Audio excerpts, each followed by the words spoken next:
દહેગામથી રખિયાલ જવાના માર્ગ પર આજે મંગળવારની રાત્રિના 8 વાગ્યાના સુમારે અમદાવાદ રોડ પરથી પસાર થઈ રહેલું GJ 39T2827 loading container road વચ્ચેના ડિવાઈડર ઉપર ચડી જતા અકસ્માત સર્જાયો હતો।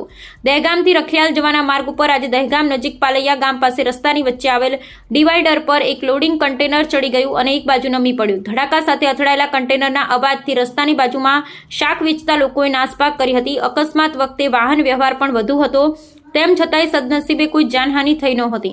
કન્ટેનરનો અકસ્માત નજરે જોનારા સ્થાનિક લોકોએ અહીં આગળ અંધારું હોવાને કારણે વાહન ચાલકો ગફલત ખાઈ જતા હોય છે એમ જણાવ્યું હતું। વધુમાં તેમણે જણાવ્યું કે સામેથી આવતી ગાડીની ફૂલ લાઇટોમાં અંજાઈના કારણે સવારમાં અકસ્માત થતા હોય છે। છેલ્લા કેટલાક સમયથી કેટલાક વાહન ચાલકો ડિવાઈડર સાથે અથડાય છે। આ જગ્યાએ ઘણી અંધકાર હોવાથી અહીં આગળ સ્ટ્રીટ લાઇટની જરૂર હોવાનું સ્થાનિક વેપારીઓ અને લોકોએ જણાવ્યું હતું।